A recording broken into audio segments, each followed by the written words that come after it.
यहाँ पे देखा जाए, अगर हम बात करते हैं मायावती जी के कार्यकाल में, जी बहन कुमारी मायावती जी का, लेकिन अच्छे अच्छे को उन्होंने धूल चटाया। जी जी, क्या उनके राज्य में विकास हुआ था? उनके राज्य में बहुत विकास हुआ था। और बीएसपी सरकार में नौकरियां मिली थी?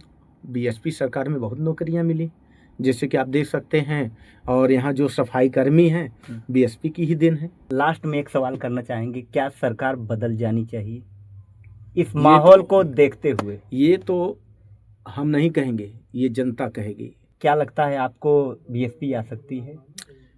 ये देखिए, पूरे सहयोग है जो कि बीएसपी इस बार हमें लगता है तय है। हमें लगता है नहीं कि है, बीएसपी एकदम पूरी तरह मैदान में है, खरा उतर रही है। जो कि सुश्री मायावती जी का जो शासनकाल था, आज सब लोग याद कर रहे हैं, वही मायावती जी हमारे लिए बेटर है, हम सब के लिए बेटर है। मायावती जी वो जरूर आएंगी, सत्ता में आएंगी, सबका भला होगा, सबका विकास होगा, यही बात है। नमस्कार दोस्तों, हम उमेश चंद्र, आप देख रहे हैं आरओ न्यूज लाइव। आप सभी को बताना चाहते हैं, आज हमारे स्टूडियो में एक बहुत बड़े महारथी का आगमन हुआ है, जो कि ये उत्तर प्रदेश के माने जाने पत्रकार माने जाते हैं। आज इनसे मुलाकात करवाते हैं बहुजन समाज पार्टी को लेकर।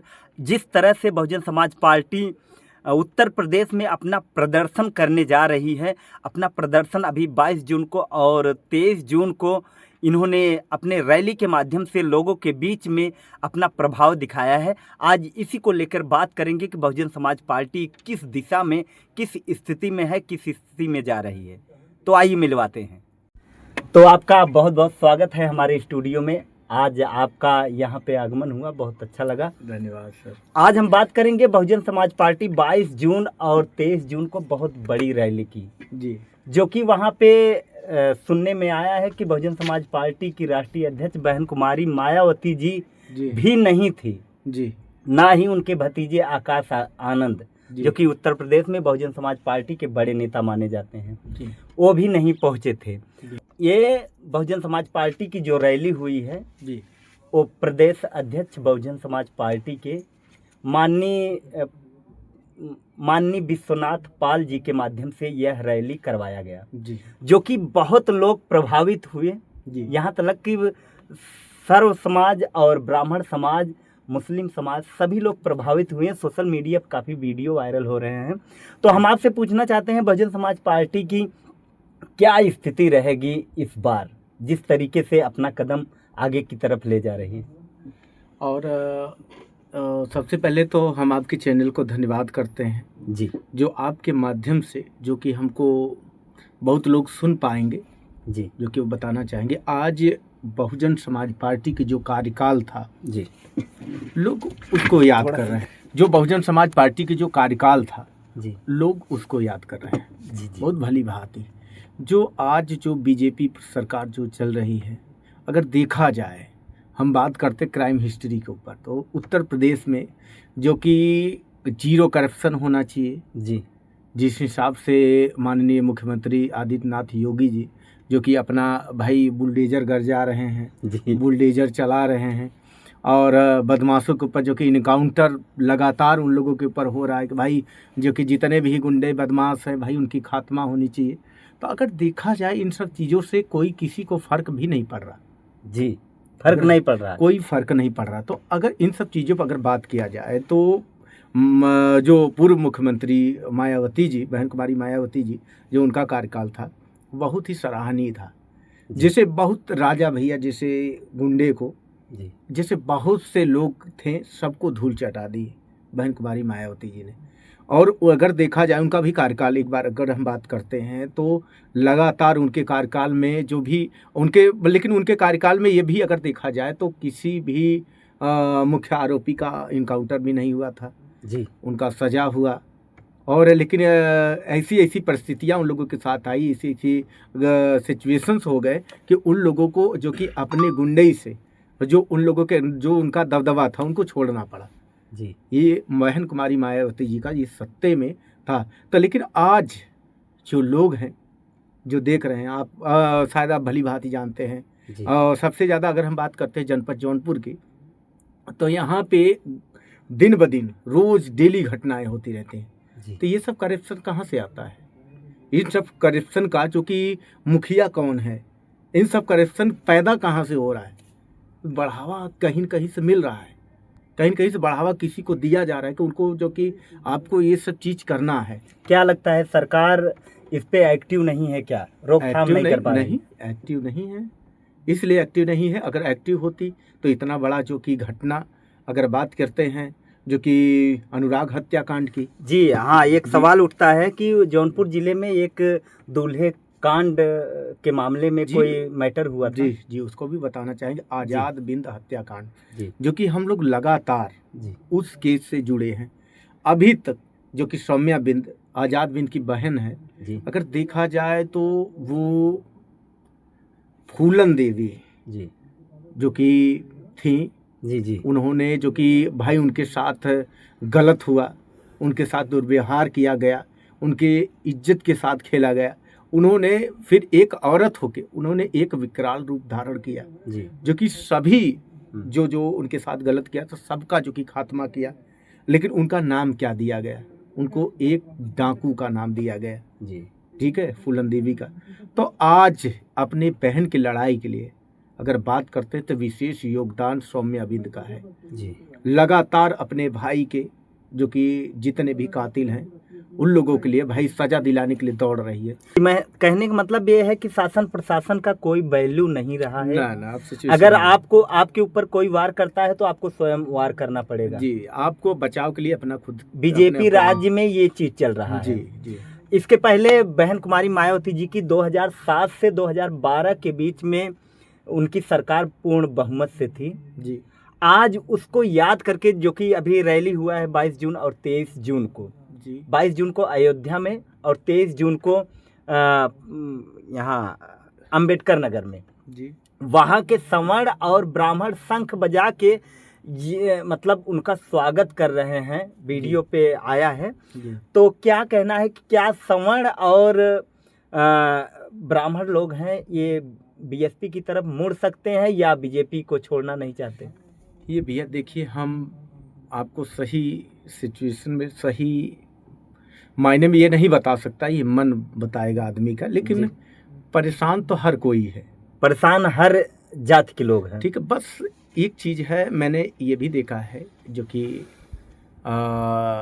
जो जनरल कास्ट के भी लोग हैं जी उन लोगों से भी बात होती है, उन लोगों से भी जानकारियाँ मिलती हैं, तो वो लोग भी बोलते कि भैया ये जो है सिर्फ हमारे नाम की है, जी सब अपना अपना जो कि सरकार देख रही है।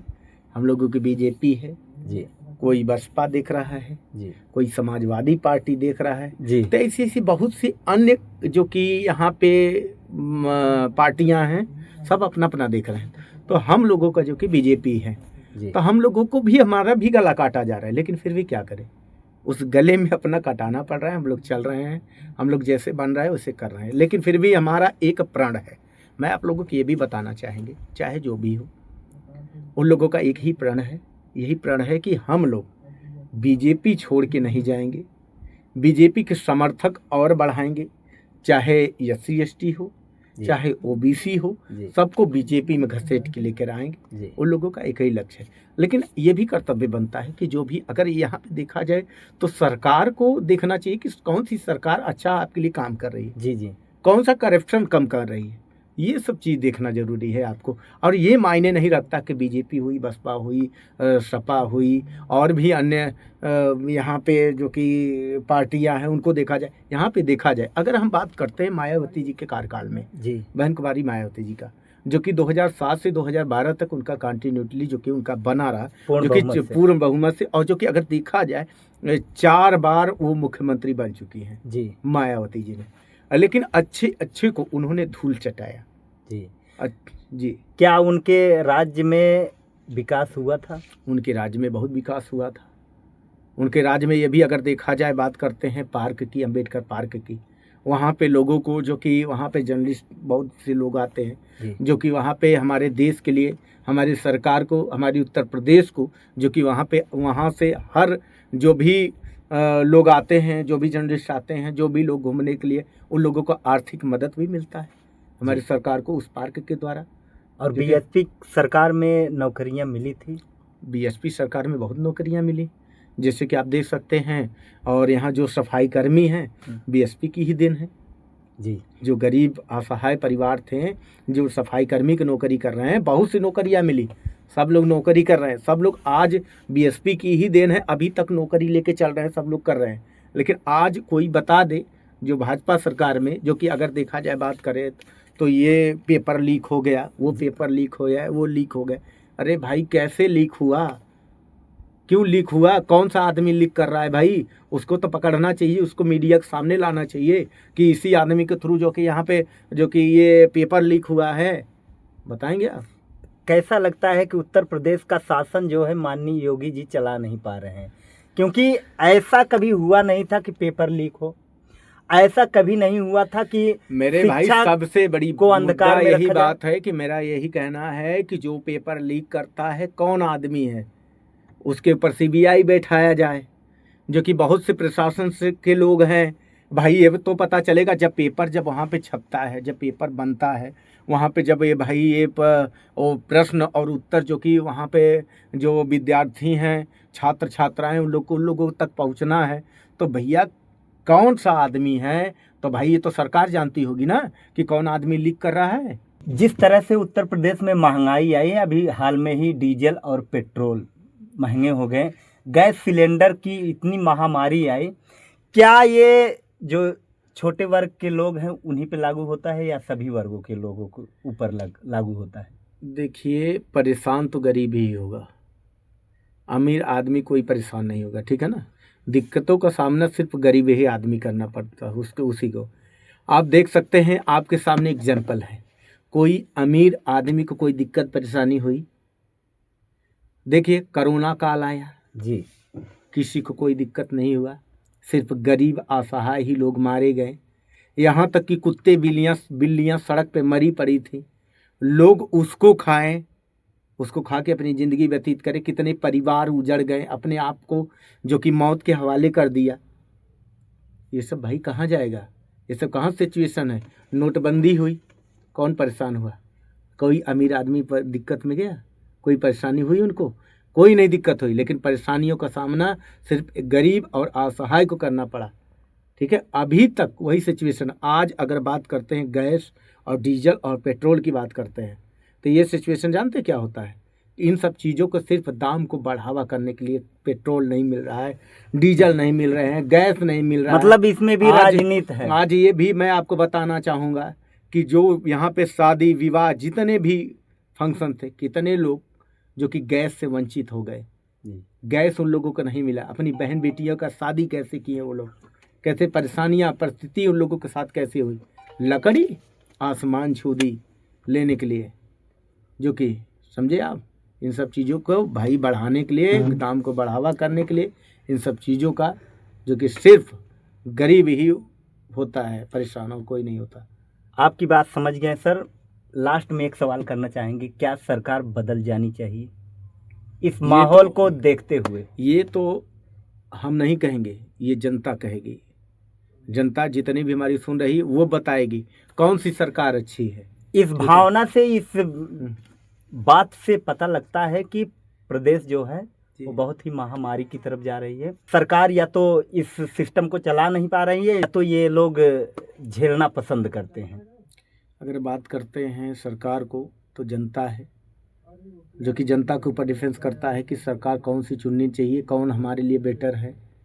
लेकिन आज सबको उन सब चीज़ों को झेलना पड़ रहा है। इसी को देखते हुए आप सभी एक सवाल और करेंगे लास्ट में। बहन कुमारी मायावती जी की इस समय चर्चा जिस प्रकार हुई है जी, जिस प्रकार से चल रही है, सभी जातियों में यह पता चल रहा है कि बीजेपी शायद इस बार नाकाम रहेगी 2027 में। क्या लगता है आपको, बीएसपी आ सकती है? ये देखिए पूरे सहयोग है जो कि बीएसपी इस बार हमें लगता है तय है। हमें लगता है नहीं कि है, बीएसपी एकदम पूरी तरह मैदान में है, खरा उतर रही है। जो कि सुश्री मायावती जी का जो शासनकाल था, आज सब लोग याद कर रहे हैं, वही मायावती जी हमारे लिए बेटर है, हम सब के लिए बेटर है। मायावती जी वो जरूर आएंगी सत्ता में, आएंगी सबका भला होगा, सबका विकास होगा, यही बात है। एक करने बात में। आप शायद जानते होंगे, एक जी। बच्ची थी, जी। वो इतना कड़ी परीक्षा के लिए इतना मेहनत की थी, इतना सब कुछ करने के बाद लास्ट में बेचारी को क्या मिला कि पेपर लीक हो गया। वो क्या कर डाली, अपने आप को मौत के हवाले कर दी। एक चिट्ठी लिखी अपने पिताजी को, अपने बाप को, इतनी मेहनत से पढ़ाना लिखाना, खर्चा देखना, सब कुछ देखना, वो बेटी कि अपने माँ बाप को सहारा बनेगी, बुढ़ापे की लाठी बनेगी, लेकिन वो जो है अपने आप को मौत के हवाले कर देती। तो सर बहुत बहुत धन्यवाद आपका, बहुत बहुत धन्यवाद, आप हमारे स्टूडियो में पधारे। जी। बहुत अच्छा लगा आपसे मिलके। आज के लिए बस इतना ही, नमस्कार।